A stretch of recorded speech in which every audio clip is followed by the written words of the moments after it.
Thank you all for coming to our second edition of Midway Living History.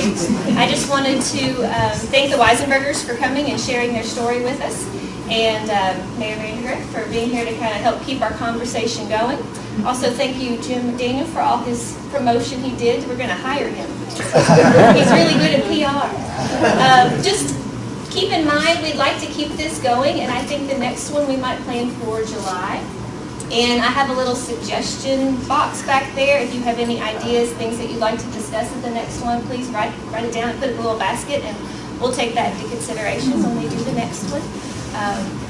Thanks for coming. It's being filmed tonight, and I'm going to turn it over to Mary.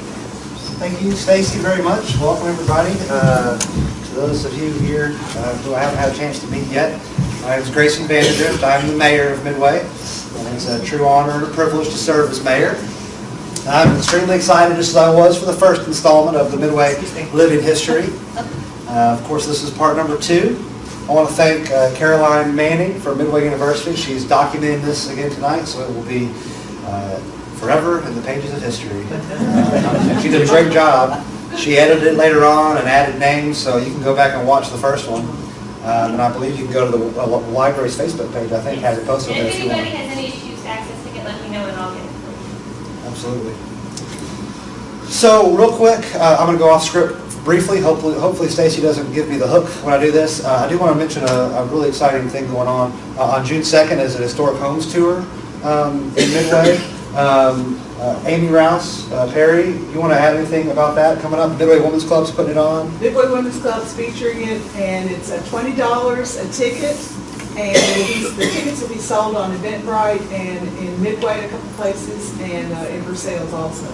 So I've got a little booklet, well, it's somewhere, of the houses, and they're all related to the Parrish family, and they're houses that have not been on any tours of recent. So exciting! It'll be a lot of fun. So keep that in mind. It's going to be a big day. It's a great fundraiser for the Midway Women's Club. Also, another thing that I think is really exciting, and I want to mention this because I think this crowd will be very receptive to this. Midway University is currently towards the end of a campaign to build a separate athletic facility next to the facilities they already have.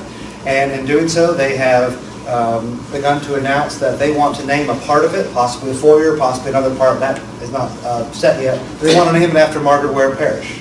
And so they're starting a little campaign, and I think that's very fitting for her, for the former coach and, of course, a legend in Midway.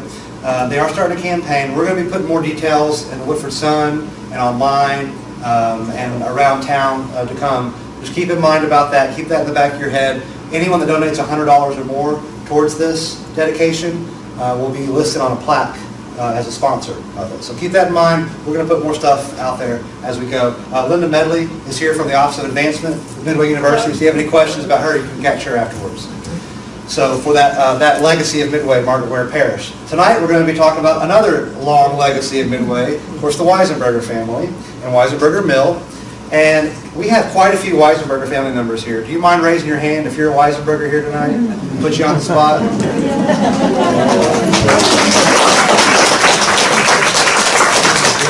can tell some of them are a little shy. A few of them are just kind of like, sorry for putting you on the spot. I'll put a couple more people on the spot real quick. I do have to mention the matriarch of the family is here tonight, Bet Weisenberger. Bet, do you care to stand up real quick and say hi to everybody? Come on, Bet.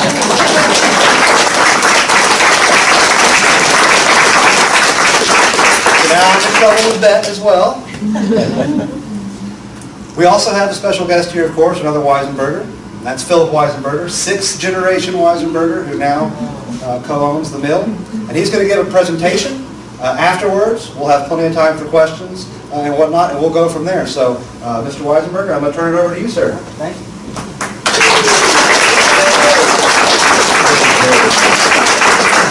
Hello, and thank you all for allowing me to come tonight. I am Philip Weisenberger. I'm the 6th generation to work at Weisenberger Mill. The mill was started in 1865 by my great-great-great-grandfather, August Weisenberger, who immigrated from Baden, Germany. We buy local corn, local wheat. We make flour, cornmeal, grits, and baking mixes from that. But each generation seems to have made their mark on the business over the years. And then, like I said, it started in 1865 when August Weisenberger bought the Robert Rusk grist mill for $2,500. There had been a mill in that same location since 1818. And there actually used to be a sawmill on the other side of the creek from the mill back in the early 1800s. So you had a grist mill on one side and a sawmill on the other. Before settling on the South Elkhorn Creek, my great-great-great-grandfather, like I said, he immigrated from Baden, Germany in 1845. And he began working in Cincinnati and St. Louis, constructing steamboat engines. In 1850, he started leasing the Big Spring Mill and Spring Station, which is in Woodford County. So that's kind of where you got the start of milling in Woodford County. But in 1865, he purchased that old stone mill right there on the creek, and it used to be called the Payne's Depot Flour Mill. So in 1884, he changed from the stone milling system to the roller mill process, which was a more modern process and increased the output of the mill. The stones from that old burr mill are now located in the fence on the other side of the creek. So if you drive by the mill, you'll see these stones from the mill, and that's actually the stones that used to be in the original mill. And then out front of the mill, we have these two stones, and those were from the Big Spring Mill. They were brought over years later and put on display. So in 1913, the second generation owner, Philip Weisenberger, he built a new mill in the same location. The old stone mill developed a crack in the side, and so they tore that mill down and ground up the stones to make concrete and built that mill there. And new equipment was purchased, and it was more of a modern facility at the time, 1913. And the whole cost was $15,000. So I thought that was pretty interesting. And the mill uses turbines in the water to drive the mill, and that's the way it was driven in 1913. A lot of people think that we used to have a water wheel, and I get that question a lot, but we actually never had a wheel. We've always used turbines, and we still have turbines today that we use. And at that time, we purchased local grain just like we do today. We still purchase local grain. That's a hallmark of our business. In the early 1930s, Augustus Weisenberger, he was the third generation. He started using electricity along with diesel power to run the mill. And he developed a truck service to visit area towns to deliver flour, cornmeal, and feed. And it was around that time as well that they added the office area at the mill and the little warehouse. So in the early 1930s is when that little section of the mill was added on. Augustus died in 1955, and then my grandfather, Phil Weisenberger, he took over the operations. And then he added an additional warehouses onto the mill in the early 1950s. And he also developed a line of baking mixes, like our biscuit mix and hush puppies and fish batters in the early 1970s. And I think developing those mixes really helped us continue our operation into this day. He also could see, at that time we were delivering to mom and pop stores and little grocery stores and lots of retail shops. But in the mid-1970s, Granddad could see the mom and pop stores were changing. It was not going to be little grocery stores anymore. Big corporations were coming in, and the landscape of retail was changing. So we changed from a retail focus more into food service. And that's what we continue with today. And I think when developing the mixes and going into food service has really given us a different edge and enabled us to last 150 years later. The focus of our business, like I said, is still food service. And my dad, Mac, he's the fifth generation, and he continues on the tradition of making his mark on the mill with the use of local grains and promoting the farmers that grew them. And so it's put us at the front of the local food movement here in Kentucky. We've been lucky. We've always been using local grains, and we've always been doing things local. But people seem to be paying more attention to that, and that's been nice. In 2016, we installed a variable speed magnet, or generator. And it was kind of a test site to see, using our turbines to generate electricity on a small scale stream. And it's been kind of successful. It was a partnership with us, Kentucky Utilities, University of Kentucky, and Shaker Village Hydro, I think was the name of the company in Louisville. They've helped us out for many years, but so we now produce about half of our electricity with a generator using the water from the creek and the same turbines that were there in 1913. Wow. So I began working at the mill probably, it was probably my 6th grade summer year. I would spend every summer going to the mill and working all summer. And I don't know what I got myself into. You look back sometimes and now I'm still there. But I've seen a few things over the years that there's a commitment to the past and keeping an eye on the future, like the way we do things.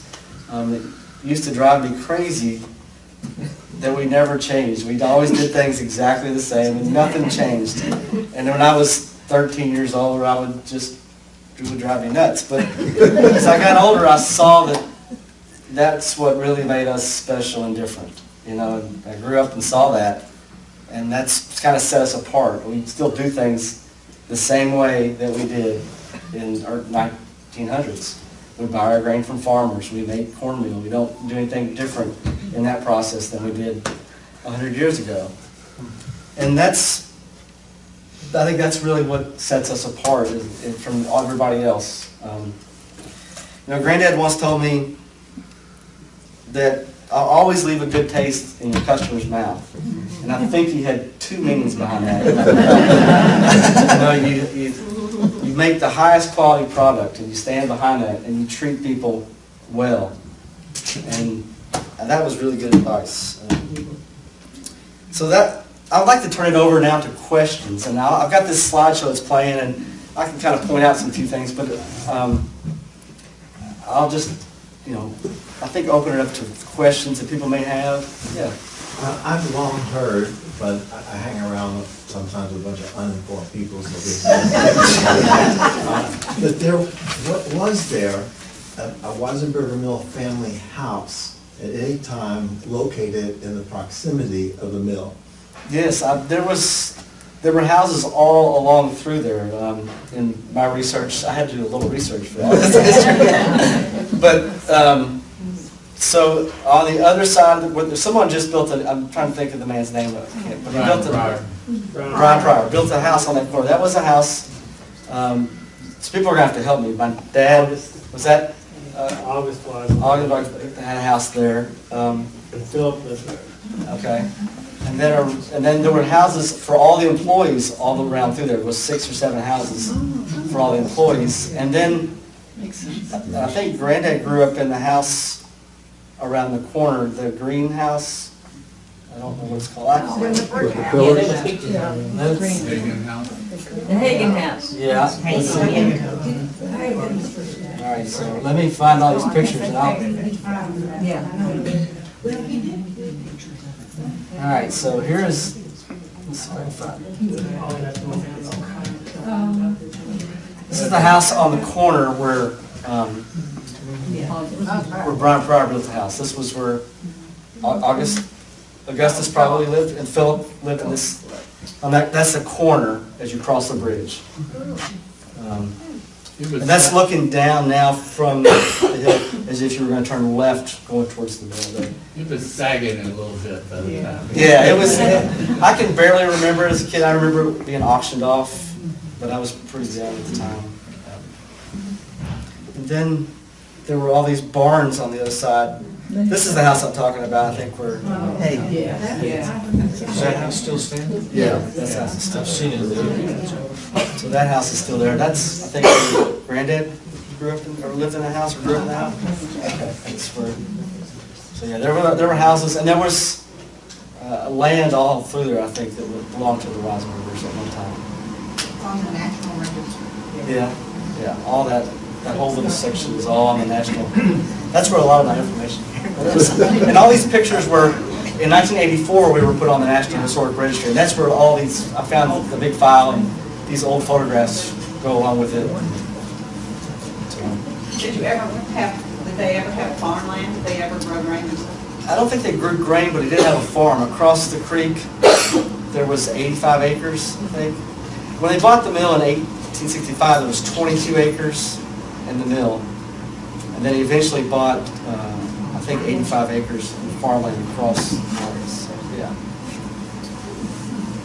You said all the employees at a home, Yes. so at your biggest population, largest population, how many owners were there? I think there were 6 or 7. Yeah. At that time. 6, yeah. Now, I think in the mid-1950s we had, or maybe 60s, we had more employees than, not houses, but back at that time we were doing retail sales. We had a line of trucks. I think there was about 40, maybe 30 or 40 employees, and several trucks, and went to lots of grocery stores and things. And then that's when we, I think in the 1970s they changed, cut back the amount of people working there, and cut all the trucking service out. That's a large overhead for a small company to handle, especially today's. I don't see how we do something like that today. Yeah. Is the mill providing grains for any of the local breweries or distilleries?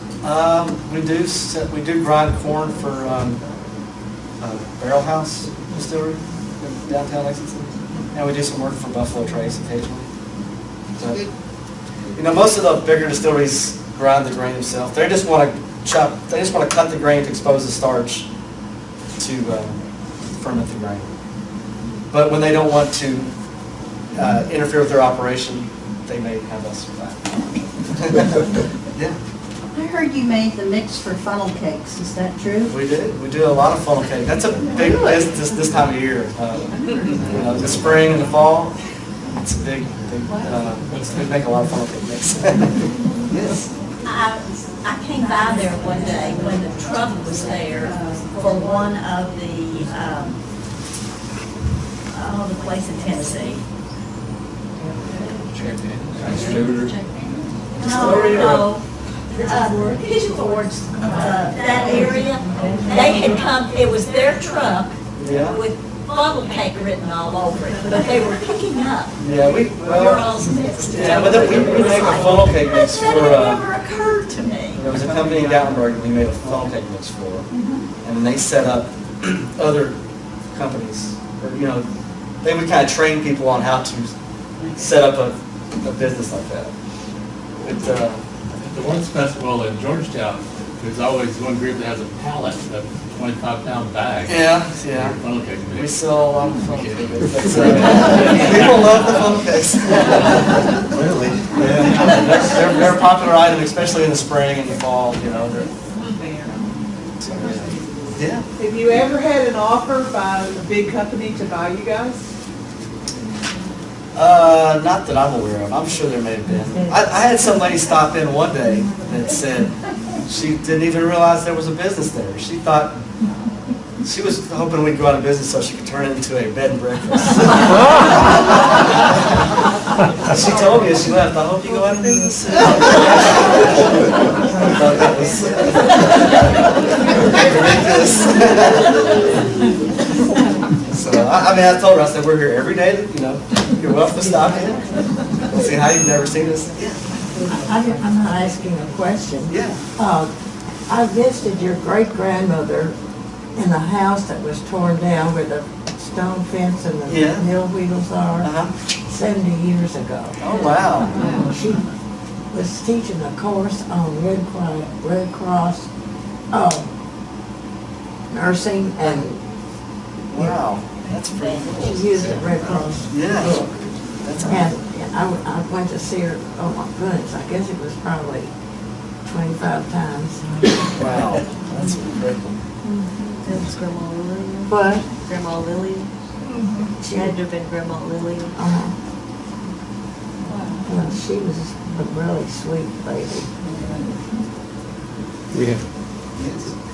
This has been my last question. Oh, God. Ask away. That is all, it the times it's mostly in the spring, when the waters are up, and that's always like the go-to place if you want to kind of measure how bad the storm was, or how are the creeks. Yeah. And how, in fact, when you have word that we're looking at a real strong storm and there possibly be flooding as a part of that, how do you prepare for that? Do you have to move things up into a higher? Yeah, but they're just down the creek.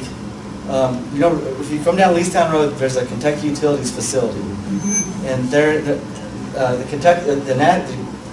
U.S. Geological Survey has little spots on streams throughout the nation.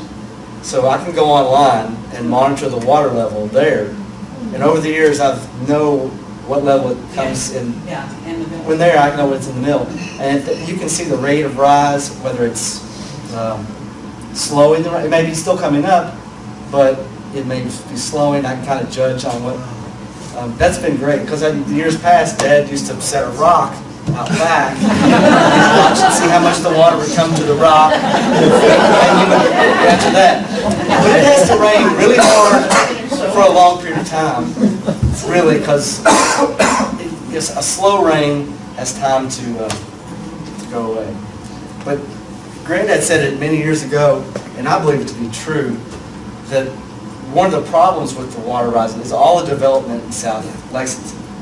All that water in South Lexington goes into the sewers, the drainage system, which then goes into South Elkhorn Creek, which starts around Harrodsburg Road, not the Shades, but there's a restaurant down there. Ramsey's. So I think it begins from somewhere near there, not exactly there, but there's, and then the creek that runs through downtown Lexington. Down Branch, that feeds all into all this. So all this drain water, all the development, less soil, more concrete, and it makes the creeks, when you have a hard rain, all that rain has to go somewhere. He was right, but what can you do about it? Yes. I heard a story that once the mill was flooded so badly that all the men in Midway went out there to help clean it up. We had true great story? help. I don't know if it's all the men, but we had, our biggest flood was in 1997. We had pretty high water in 1997. There's actually a picture on here, and it was, pretty catastrophic flood. And we had lots of help from friends and relatives, and I think we were shut down for about 3 months. We had other businesses that helped supply our product, not our products, but keep our customers going. That was the Midway Lions Club. Was it? 1997. Okay. And George Spraggins and Herb and Bruce Williger and Ernie Wall, they went out there. So that's 1997. That's the high water. So if you can see, that's halfway up the windows. Are those employee houses?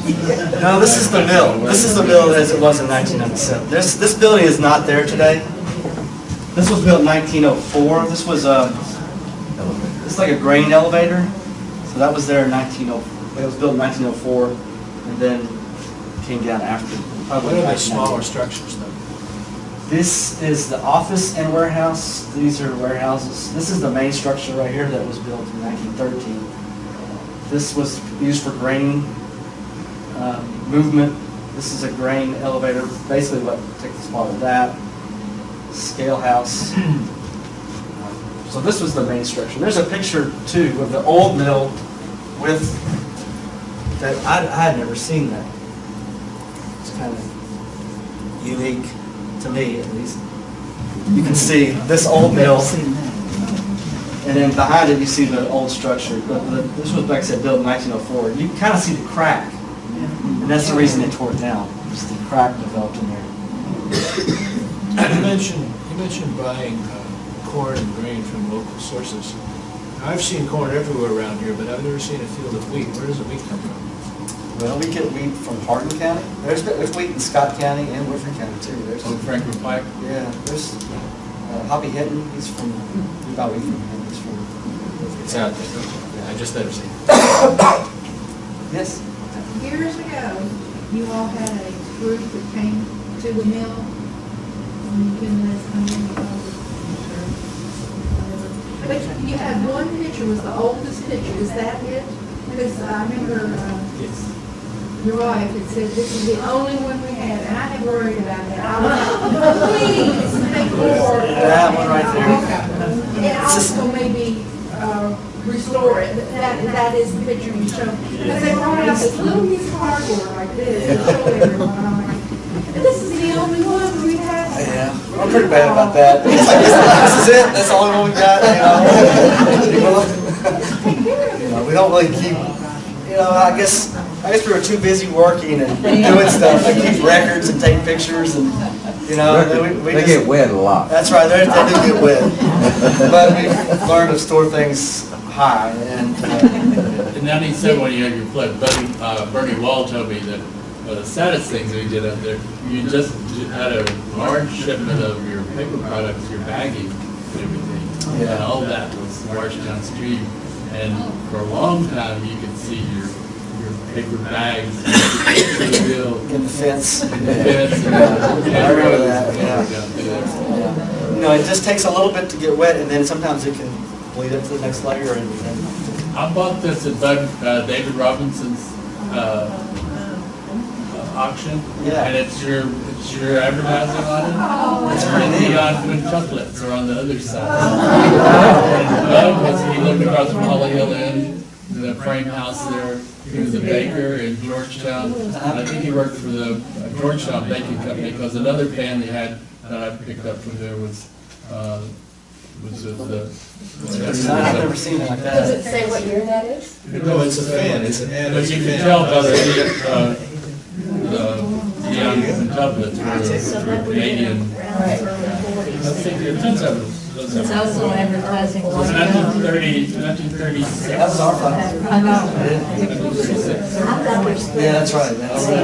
You see stuff, not these, but you see other stuff from them, but they were really publicized a lot when you're. That was one of the early brands. The White Dove was one of the brands that we had as a flour brand. It was that, and I don't know what the cornmeal was. It had the cricket, and I think that we sold those brands to Martha White, maybe. I don't know. Years ago, we sold those brands. Tinbrook too. It was Tinbrook. That was a famous horse, I think, in this area. I think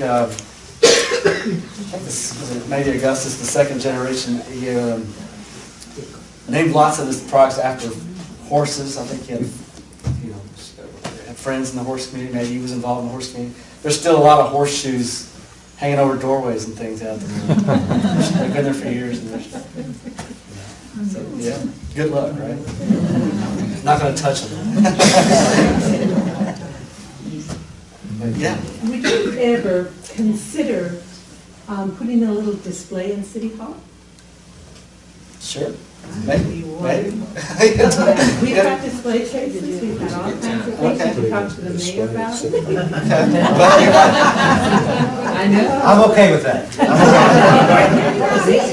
You are talking to Midway City Hall, not to Georgetown City Hall, where it's actually in Scott There's County. the white dove, like you have on your fans, a white dove flower. That's on a piece of paper.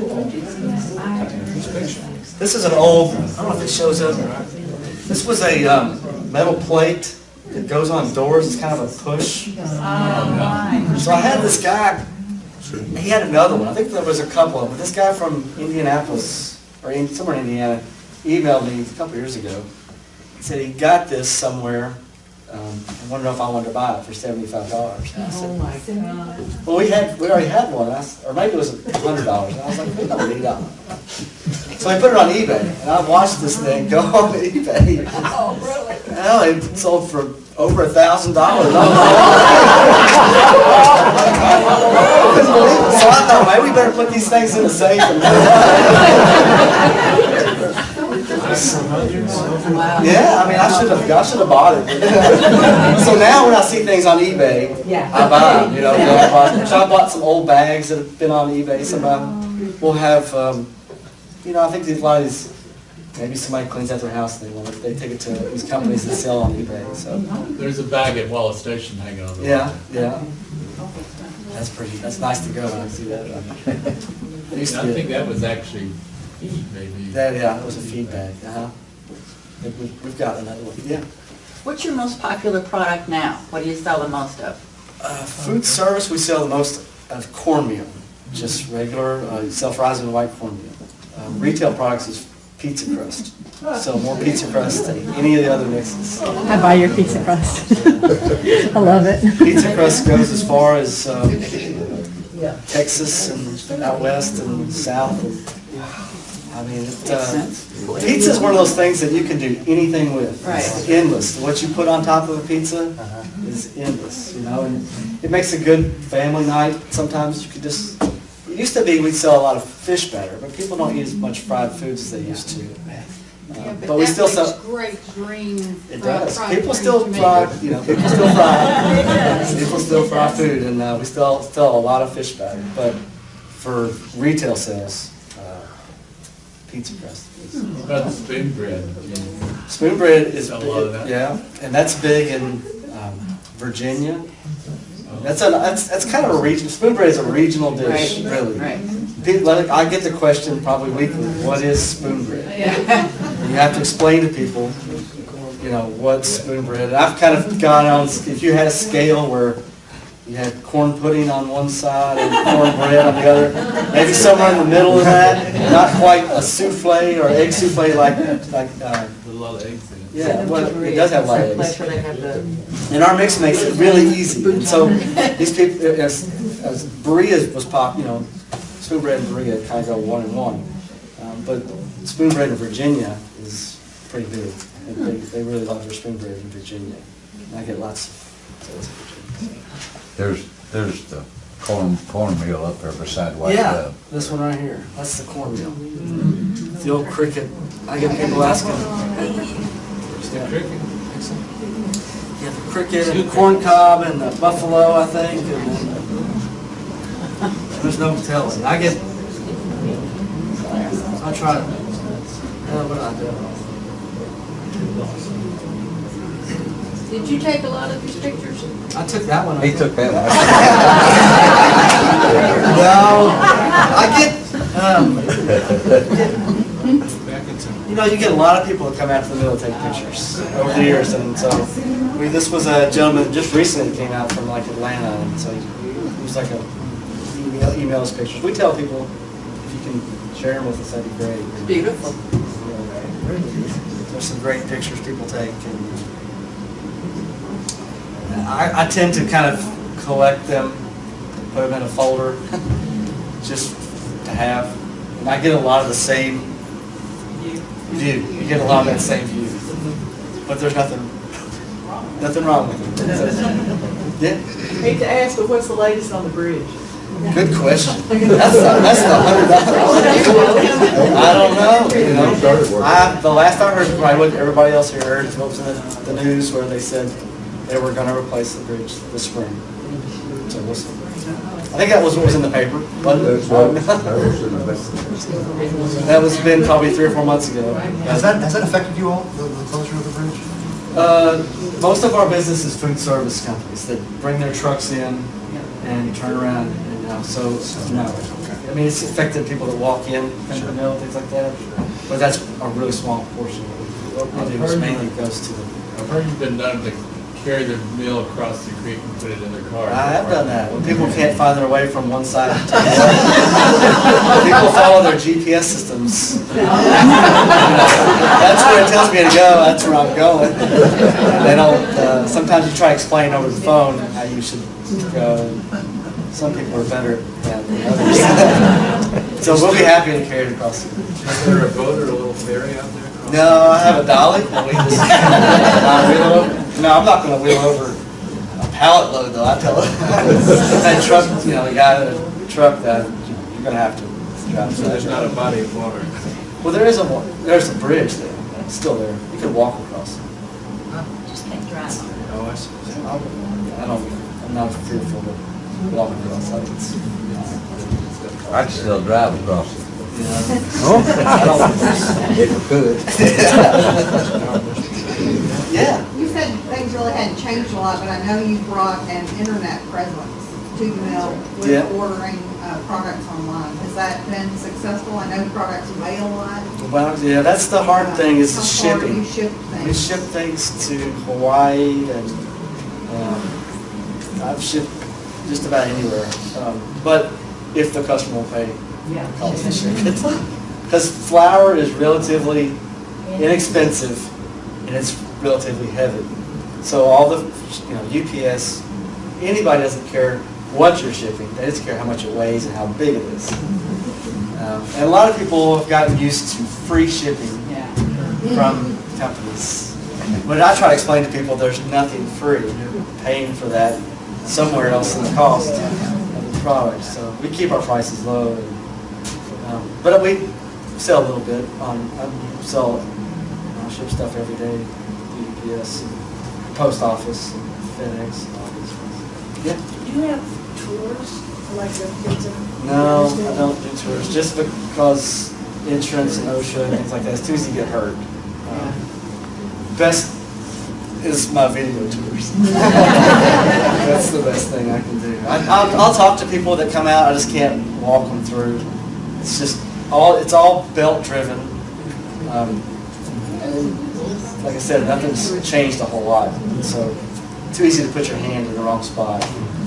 Are you on YouTube? I think there's some videos on YouTube, yeah. I've done a couple of cooking shows, and there's a video of me making some biscuits, and Mom making biscuits. And, we should do more of that. Yeah. Put videos on how to make stuff. But, like I said, we're too busy making flour and corn. So. What's your printed pizza crust? You said people can drop in, so you can go there and buy things? Yeah, people come, just like they did 100 years ago. We still let people come out to the mill. We don't really have what I would call a store. It's the office, and it's about this big. We'll bump into each other and walk around if you get more than 5 or 6 people in there. But yeah, people come out to the mill and buy everything. It's perfect for 7-year-old grandchildren. Yeah, we have suckers. We have suckers. Flour comes on, let them pick out their muffins and their pizza, whichever one they want, or one of each. Growing up, I probably took that for granted that we eat corn and where my food came from, and eating biscuits at home and cornbread. And, I didn't think it was anything special. I just didn't really realize how unique the meal was at that time. I think it's kind of interesting to be, in the same family for 150 years, 6 generations. It doesn't happen very often. So we've been really lucky, but we've also worked really hard and tried to treat people well. I think that's where your children. We don't try to make a fortune. We just make a good product to make a living. So yes. This isn't a meal question so much as, is there a difference in the nutritional value between yellow corn and white corn? And is all of your corn white corn? No, we grind yellow corn and white corn. There's really not, yellow corn has a stronger corn flavor, but I don't really think it has a different nutritional value. I mean, it might a slight difference, but it's more about flavor. White corn's pretty mild in flavor, and traditionally, if you were from the South, you had white cornbread. And if you're from the North, you had yellow cornbread, usually sweet. But we don't make sweet cornbread. Granddad told the story years ago that that's called cake. we don't make cake.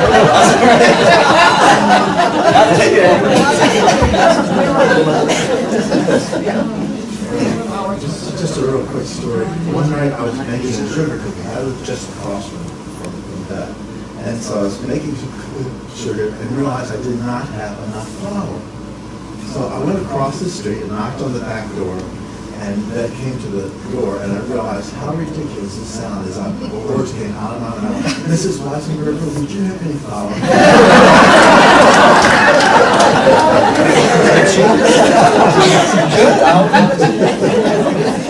Don't want to be caught in that situation when they don't have flour. Yes, in the back. Not nobody wishing you any ill will, but who's in line to take over after you? I don't know yet. I mean, we'll see. You know, I have a son, he's 14, but there was no pressure put on me, and I'm not going to put pressure on the son. Does he show an interest to a certain degree? I mean, it's He's hard. 13 or 14, it's hard to tell. You know, when you're that age, it's really... You want to play basketball? We'll see, you know, I don't know. I've got some nephews, and so... What's your degree in? My degree? Business. Went to UK, got a business degree. You're a musician. Biscuits. But, yeah, but... I just learned a lot over the time that I've been there, and just doing things and learning the... You know, like I said, when I started at maybe 13 years old, I don't know, sixth grade, I started at, I think, $1 an hour. I'd work all week and make $40. Gung ho. Yeah. Trying to follow ladies' question. There was a day and age when this kind of business, when generation after generation did stay alive in the business. You don't hear that very often. So you all have some kind of a magic secret. Could you share that? Recover some of that? I don't know. I think sometimes you just have to bite your tongue. Sometimes you just, you know, I may have great ideas when I'm 13, 14, but, you know, there's something to be said for the experience of the elders and that ran the business, and they've seen a lot. And so I think that we haven't changed a lot. And maybe that's the secret. I don't know. I really don't know what the secret is, and if there is a secret. I think hard work.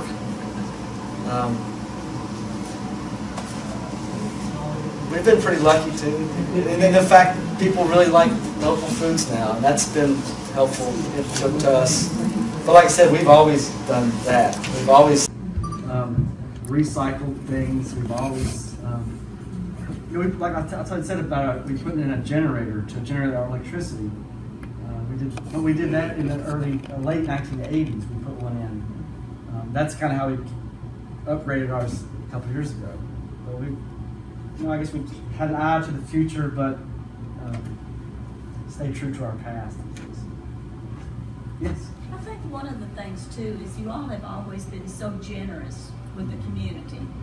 I know when the home place was trying to make money and stuff, you all backed us anytime we came out there. You give us a box of stuff or put into a basket to take I get chances questions on. a lot for You've donations. always helped the community out. And I think that makes a difference Well, too. we will always donate to anybody, any call. I get emails and calls all the time. I get lots of mass emails that look, you know, that don't seem very sincere. They're from places far away. We used to already do the policies. You'll come get it, you can have it, you know. But at places in Georgia, and, we try to support any kind of.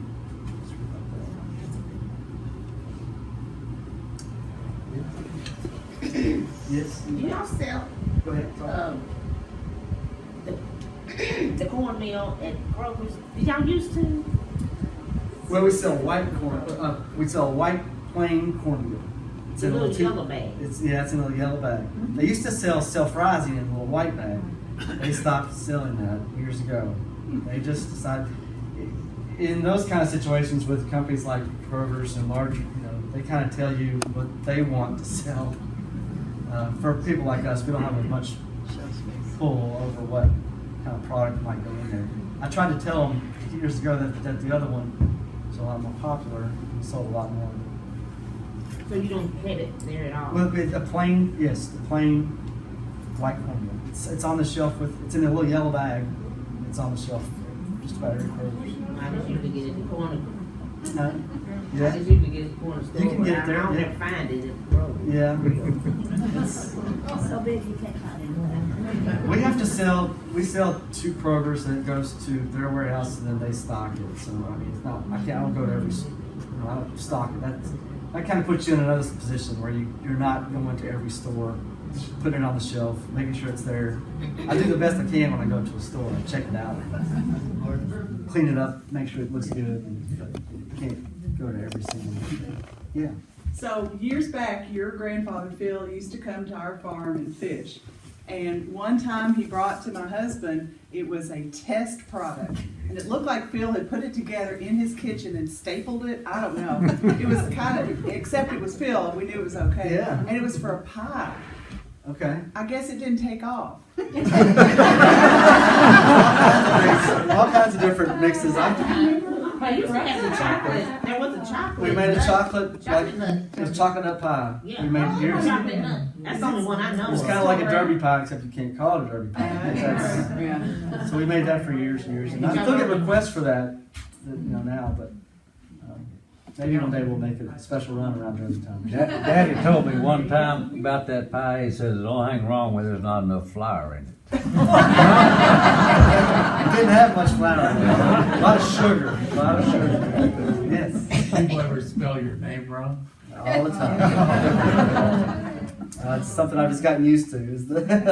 It's not I before E. Yeah. I get, you see it all kinds of, the B-U-R, B-U-R-W-I-S. That's okay, they're making it attempt. They'll put it on menus at restaurants, and that's awesome. And I sometimes see it misspelled on menus, but I'm okay with that. If they're making it tastes great, that's great. These chefs, that's one of the great things. All these local restaurants that have great chefs and use our products, and it makes, they're the stars. They're using our stuff and making something great. So that's been really beneficial. Missy?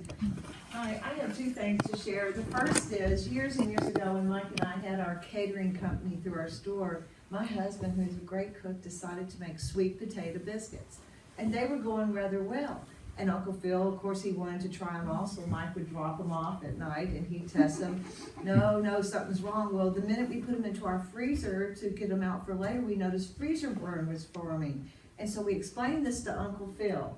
Well, him and Mike were out at the mill one night, and they had this little tiny test kitchen for all this product. I swear the kitchen is 8 by 6. So you're in there, and so that night when Mike got home, and Uncle Phil calls him and says, "I figured it out. Don't use water, use lard." And so from that point on, we didn't experience a freezer burn in holding our biscuits over. The second thing is, someone briefly mentioned about, did we enjoy any farmland out by the mill? Growing up, as the Y goes to the mill, to the left and to the right, if you go straight ahead, the farmland there is where all of us cousins would go. We had a strawberry patch. I remember a swing going over the Mill Creek till I saw the bloated cow floating by one day. We had a little cabin built back there. We have dogs buried back there. But I don't know, you were too young maybe. It wasn't it's my generation. But we did enjoy a lot of time There was a at farm the at mill. the big house. Thank you. Yeah. That was just a sharing moment. Any other questions? Oh, thank you. Any questions or anything? I got to tell you that Tell me. your granddad, Phil, Yeah. be real proud of you, because I can remember when you were younger. Yeah. He says, I'm really worried about Phil. He'll turn this place into a Nightclub.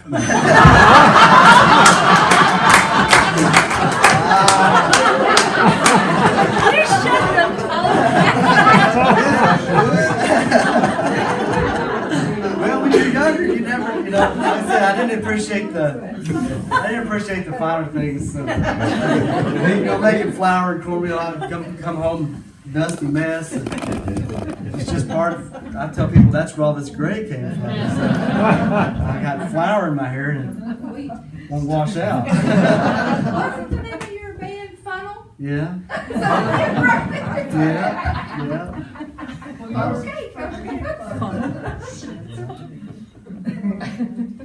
Your pumpkin bread mix. Yeah. I made it with bananas.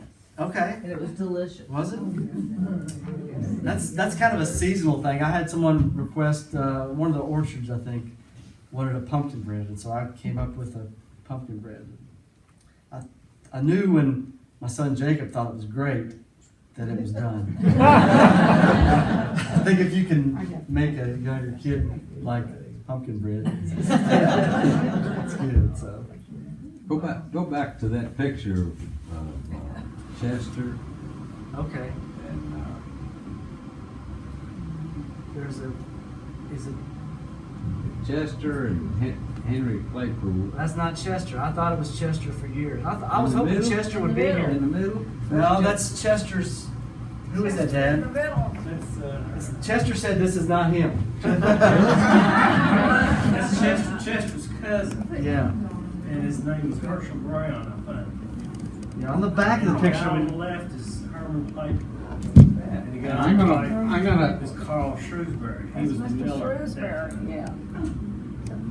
No, Brent was a plumber, right? I think he was TV and radio. Herman's the reason I'm not at the mill. That's right. He taught me how to work on things, so. Did he? Yeah. I always liked to follow him around. And as I grew older, I realized I wanted to work on things, and I didn't want to make flour. Now his daughters came out to the mill one day, I think, didn't they? Yeah. Yeah. And so this was the white dove flour, and I think that's what this is here. That's probably a 25-pound bag or something of flour. And the white cornmeal, white lily. Yeah, this is that same cornmeal that was on that bag earlier. Probably a 10-pound bag. There is an old picture of Chester. Chester was the miller that was there when I was growing up.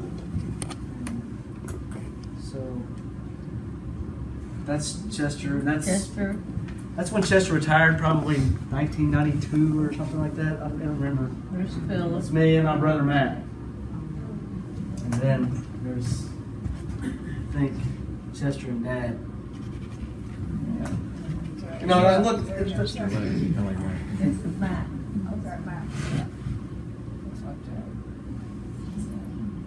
So your son is 13 or 14? He'll be 14 on Sunday. Yeah. So does he go out there? I mean, is he showing any kind of? He's got big plans to work there this summer. So yeah, he wants to buy a phone and he wants to work there this summer. I told him that he can work, and I've got, lots of things he can do.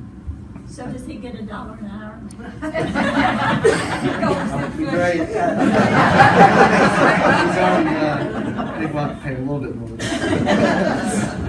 I might get in trouble doing that.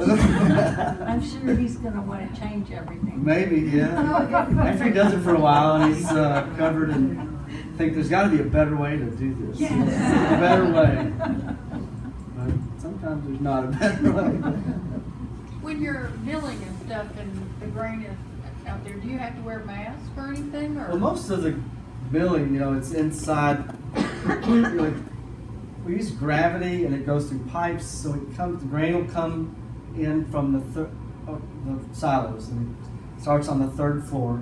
Gravity will drop it down through pipes and into a holding bin, and then from there it goes into a grinder, and then it goes through that and back up a pipe.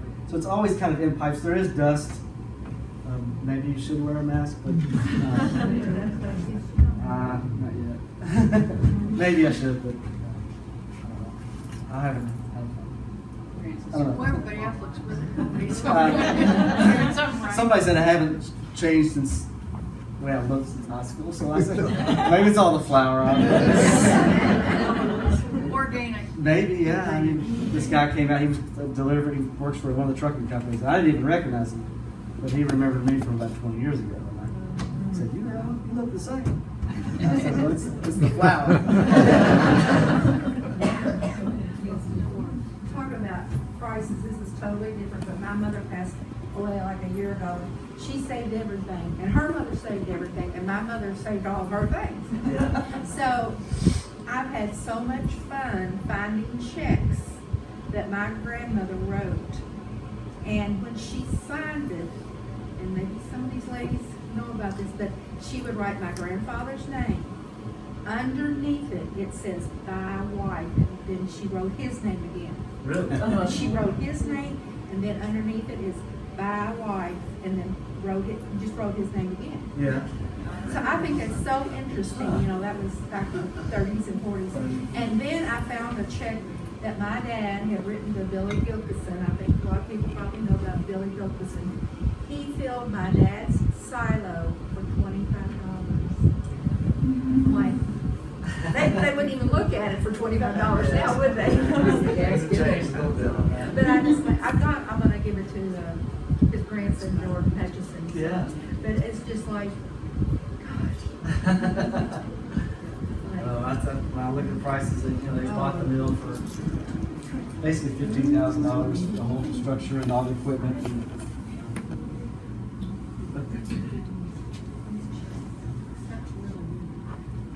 Anybody got any more questions or anything, or comments, or? Thank you. Ever have like OSHA or anything like that? No, they come out, yeah. I mean, the health department, all those folks, they come out and inspect on a regular basis.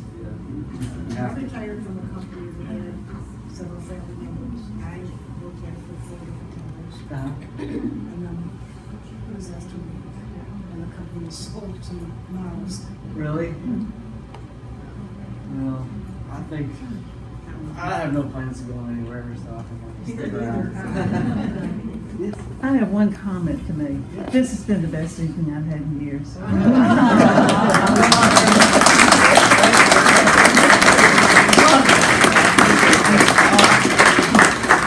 brought some little packages of biscuit mix and some little recipe cards. So when you guys leave, grab yourself a little package of mix.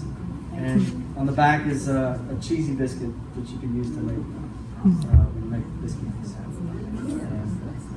Thank you for coming, Grandpa. I appreciate it. Any other questions or comments or anything for Phil? Thank you.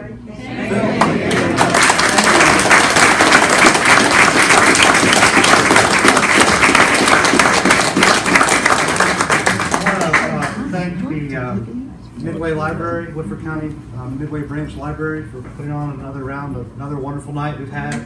We'll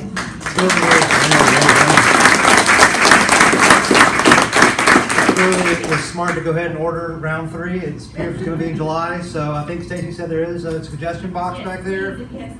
What kind of topics you'd like to talk about in July? Just again, here. I want to thank Phil again and all the Weisenbergers. You know, you said something really interesting that I've been thinking about. You said early, and you kind of referred to it again, that Weisenberger Mill, the Weisenberger family has kind of kept an eye on the past, but always kept an eye on the future as well. And I mean, doesn't that perfectly describe Midway as well? You know, it's a city that always stays true to its tradition and preserving the past, but keep it knowing that you have to innovate, you have to adapt, you have to move forward into the future. That's what makes Midway Midway. It's what makes the Weisenberger Mill the Weisenberger Mill. And even though it's in Scott County, it's in Midway. I don't care what anybody